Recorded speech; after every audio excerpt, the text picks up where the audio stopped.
대해서 그 외국인 투자와 관련된 이야기를 한번 해보도록 하겠습니다. 그래서 교재로 보시면 2페이지에 이제 시작이 돼요. 그 상업등기에서 외국인 또는 외국 법인이 관여되는 경우를 대개 외국인들이 관여된다라고 얘기를 합니다.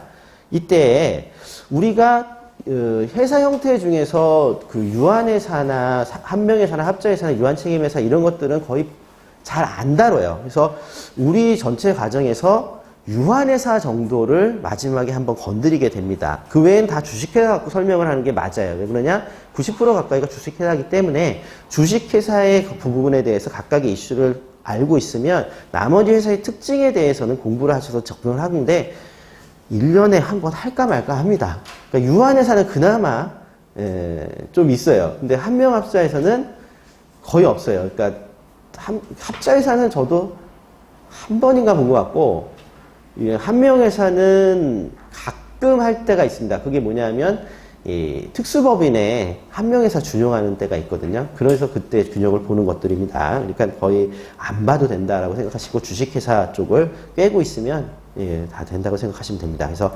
편의상 주식회사 형태의 경우만 가정에서 설명을 하게 되는데, 자, 주식회사라는 부분들을 놓고 봤을 때 우리가 등기를 하는 부분에서 외국인 투자가 혹은 외국인이 들어와서 뭔가 일을 한다라고 하면 회사의 구성원으로 구성원이 되는 방식은 두 가지예요. 첫 번째는 주주가 되는 방식이죠. 왜? 주식회사는 그 주주가 소유권을 갖고 경영을 임원을 통해서 하기 때문에, 그러니까 주주가 되는 방식으로 외국인이 들어올 때, 그 다음에 두 번째는 임원으로서 들어올 때 혹은 나갈 때, 이 두 가지입니다. 그러면 우리는 주주가 되는 방식은 설립할 때 주주가 될 수 있고, 그 다음에 두 번째는 뭡니까? 새로이 투자를 할 때 중재하면서 주주가 될 수 있죠. 세 번째는 뭐냐면 이미 주주인 상태에서 뭔가 액션을 취해 줄 수가 있습니다.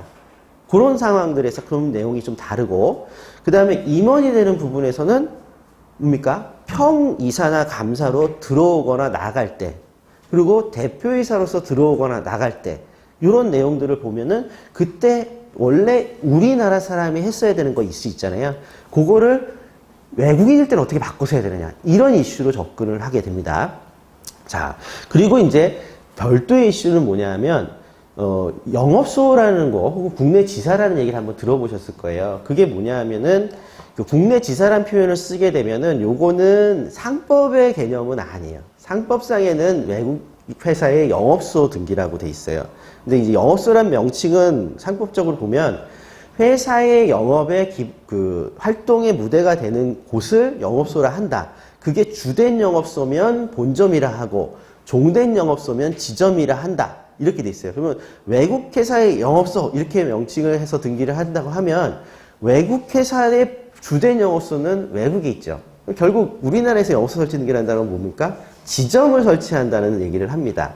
그래서 이 상법상으로는 외국 회사 영업소는 지점 설치 등기가 되고요. 그러니까 지점 등기 비슷하게 하는데 다만 본사가 우리나라에 없으니까 그 본사하고 연계를 어디다가 입증을 할 거예요? 그 문제가 있는 것이죠. 그래서 그런 내용들로 나눠서 보게 됩니다. 그래서 이제 그렇게 관여되는 경우들이 케이스가 나뉜다. 근데 이것이 상법에 이렇게 나눠져 있으면 좋겠는데 그렇지가 않고 각 개별적인 법령에 흩어져 있어요.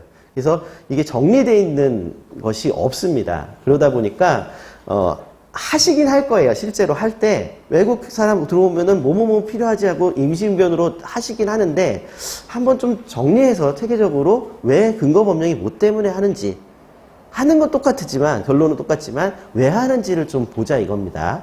자, 그러면 들어가기에 앞서서 한 가지 먼저 생각해 주실 것은 외국인에 대해서 핸들링하는 부분에 대해서는 부동산도 외국인이 들어올 때가 있고 상업등기에서 주주나 임원으로 외국인이 들어오는 경우가 있어요. 근데 이 두 가지 경우에 대해서 여러분들이 조심할 것은 비슷한 원리가 다 적용이 되긴 합니다. 하지만 부동산 등기에서 재외국민이나 외국인에 대한 등기일 때는 상업등기의 논리가 약간 비틀어져 있을 때가 있다고 들었어요. 다를 수 있습니다. 그거는 이제 염두에 두시고 하시면 좋겠어요.